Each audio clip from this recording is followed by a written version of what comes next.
Hi there! This tutorial is a recipe tutorial that's going to show you how to make homemade healthy falafels.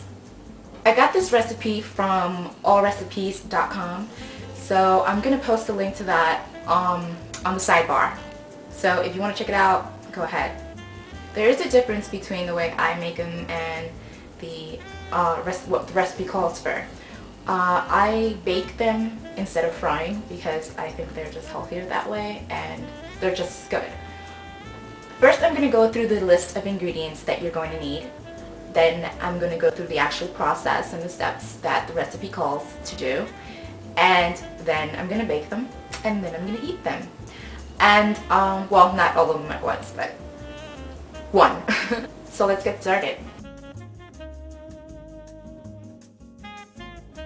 Preheat your oven to 400 degrees. The first thing you're going to do is drain your chickpeas. I had just like a regular can of Goya chickpeas.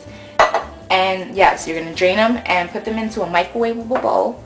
And you're going to stick it in the microwave for a few seconds until they're warm and soft. Because if you just try to mash them out of the can, it's going to be rough on you. So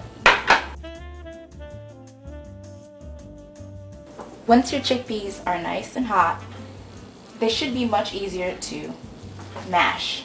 So you do that. I have a potato masher here, so that's what I'm using.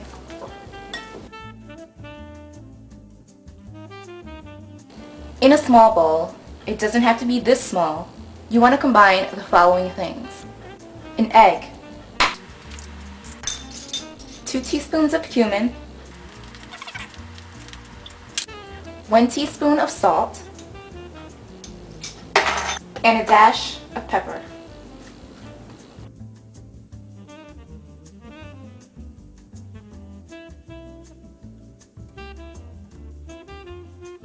It's a death concoction. To your chickpeas, you're going to add 2 cloves of garlic chopped and 1 onion chopped.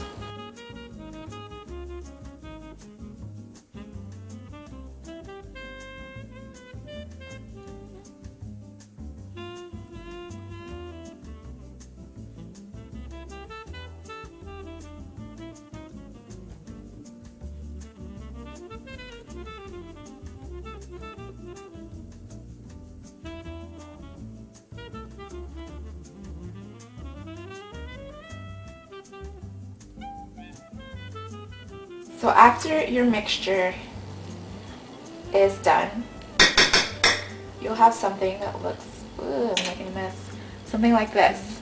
It's really, looks like stuffing that's like been soggy, but at the same time it's like still thick. And sorry, I'm sniffling, it's the onions.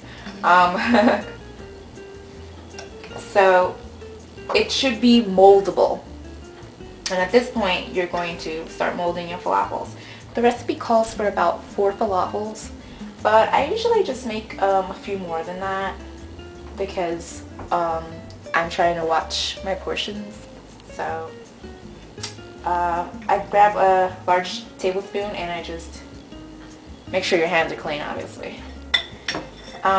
Just put 2 spoonfuls, and or maybe 3 is good.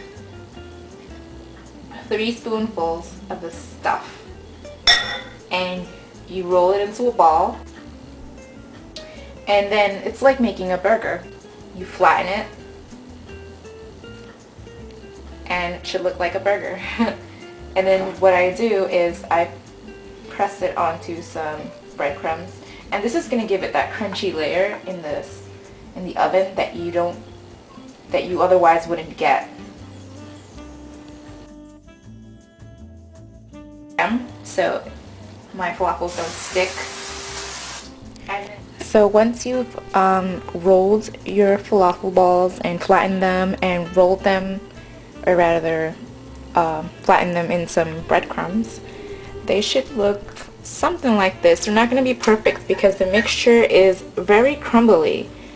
If you've ever had falafel before, it's not really solid. It's pretty crumbly, so expect that will happen, and you're not going to have perfect circles.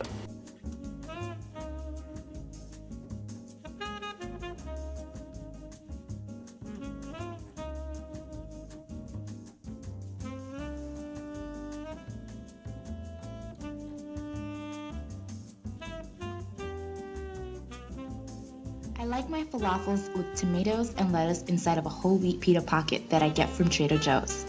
Also from Trader Joe's, I get their tzatziki sauce, which is a good alternative to the tahini sauce, which goes in most falafel recipes. Thanks for watching, and enjoy.